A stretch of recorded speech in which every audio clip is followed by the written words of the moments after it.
Hi, I'm dietitian Mitali Gupta, and my journey has been a roller coaster ride. I never aimed to become a dietitian. कभी भी ये सोचा नहीं था जिंदगी में कि मैं इस फील्ड में आऊंगी, क्योंकि ऑफ कोर्स मेरा बेसिक ग्रेजुएशन जो था वो बीएससी होम साइंस था. उसके बाद मैंने एमसीए किया बिकॉज उस समय सबसे हैपनिंग सब्जेक्ट था मास्टर्स इन कंप्यूटर एप्लीकेशन, और उसके लिए सिंपल हमें एक एंट्रेंस एग्जाम देना होता था और ऑल ओवर इंडिया में शायद 30 सीट्स उसमें निकलती थी. तो उसमें मेरा नाम आया और मैंने masters in computer application pursue किया. बट इसी दौरान मैं बहुत ज्यादा इंटरेस्टेड थी आर्ट, कल्चर और अदर एक्टिविटीज में, मीडिया में. तो ऑब्वियसली उसी दौरान मुझे 3 साल लगातार all round best student of Jammu university मिला.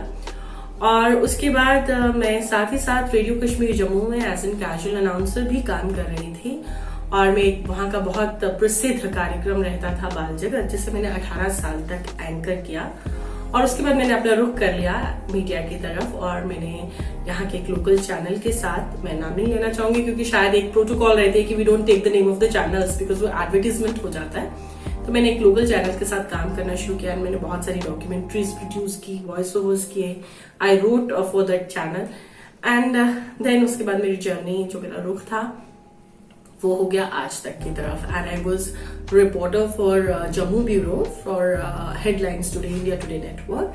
And that was a pretty good time. मुझे लग रहा था कि मैं बहुत अच्छे से चल रही हूँ, और मेरा जो एक ड्रीम था बचपन से कि मैं मीडिया में ही जाना चाहती थी, वो एक साकार होता मेरा जो सपना नजर आ रहा था. इनफैक्ट साकार ही हो चुका था.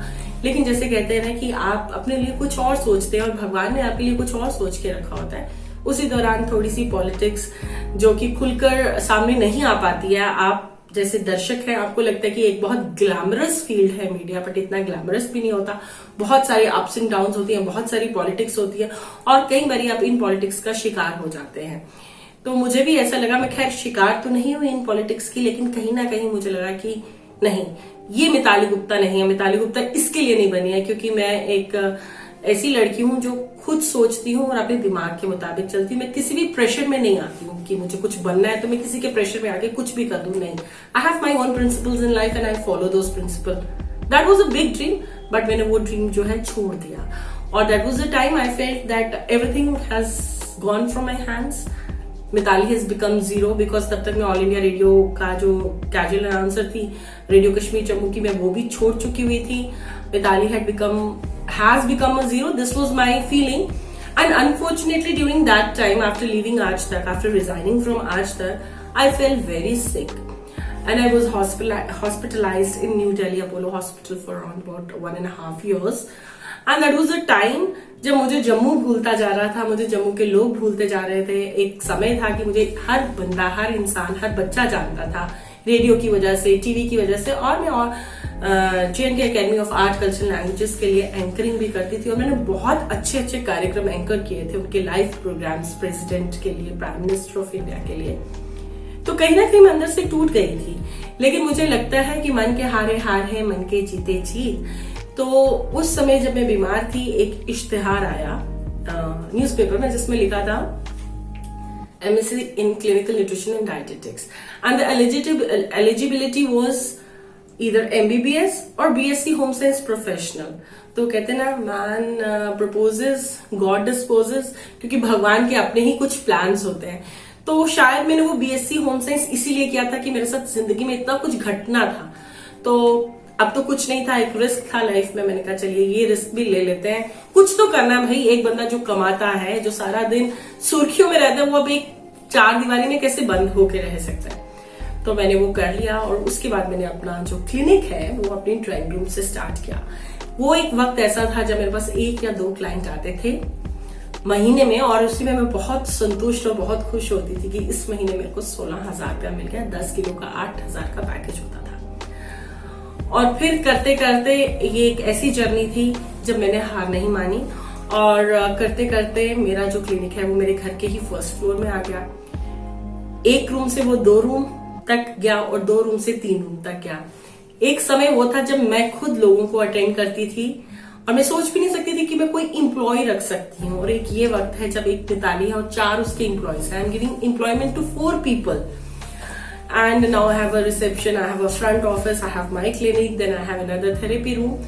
So I think my life in itself is really very inspiring, not for others but for myself. अब मैं कभी भी जिंदगी में जब भी किसी मुश्किल में घिरती हूँ तो मैं अपनी जिंदगी को पीछे मुड़कर देखती हूँ और मैं सोचती हूँ जब मैं इतना चल के आई हूँ तो मैं ये छोटी सी मुश्किल है इसको तो पार कर ही सकती हूँ। तो मुझे लगता है कि मेरी जर्नी टफ रही है, लेकिन जितनी भी मुसीबतें या मुश्किलें आती नहीं, मैं हार नहीं मानी। मैंने वो जाफरी साहब का एक शेर है, हम तो दरिया है, हमें अपना हुनर मालूम है, यहाँ जाएंगे रास्ता हो जाएगा। तो मेरे पास जो सपोर्ट थी वो मेरी मदर की थी, बिकॉज मेरे mother and father both are from they are from the background of lecturers, like एक एलीट क्लास है हमारी मेरे पेरेंट्स की। वो लोग दोनों एजुकेशन फील्ड में रहे, तो हमारे पास इतना था भी नहीं एक्यूमुलेटेड मनी कि मेरी मम्मा मेरे लिए कुछ एक एक्स्ट्रा वेगेंट खोलती, क्योंकि लोग सुर्खियों में आ जाते हैं क्योंकि उनके पास बहुत मनी का बैकअप होता है और वो उस मनी के बलबूते में चढ़ जाते हैं। लेकिन नहीं, मेरे को लगता है कि जिंदगी में अगर आपकी जो सच्ची सहेली है वो है आपकी पढ़ाई, जो आपकी सच्ची फ्रेंड है वो है आपकी विजडम। तो ये दो चीजें मेरे साथ थी और मेरा हौसला बुलंद था। ये 3 चीजें ऐसी थी जिन्होंने मुझे गिरने नहीं दिया। और उसके बाद मैं डाइटेटिक्स में आई, जैसे कि मैंने बताया मेरा क्लिनिक कितना बड़ा हो गया। उसके बाद मुझे बहुत ज्यादा अप्रिसिएशन मिली लोगों से। आज मेरे पास 500 to 600 क्लाइंट्स हैं और I am very successful. My clients have lost weight tremendously. I have been able to pull out those clients from their lifestyle diseases like diabetes, cholesterol, triglycerides, and then I got all India, North India's best dietitian award. I got India's Icon of the Year award. So the journey has been a roller coaster ride, but yes, I would like to say कि मेरी जिंदगी में बहुत सारे अंधेरे आए, पर अंधेरे में अगर रोशनी की किरण कुछ थी तो वो था मेरा हौसला और मेरा कुछ कर दिखाने का जज्बा। तो I think even you can do the best in your life. You have to just look into your positive points and to your strengths, and you can conquer the world.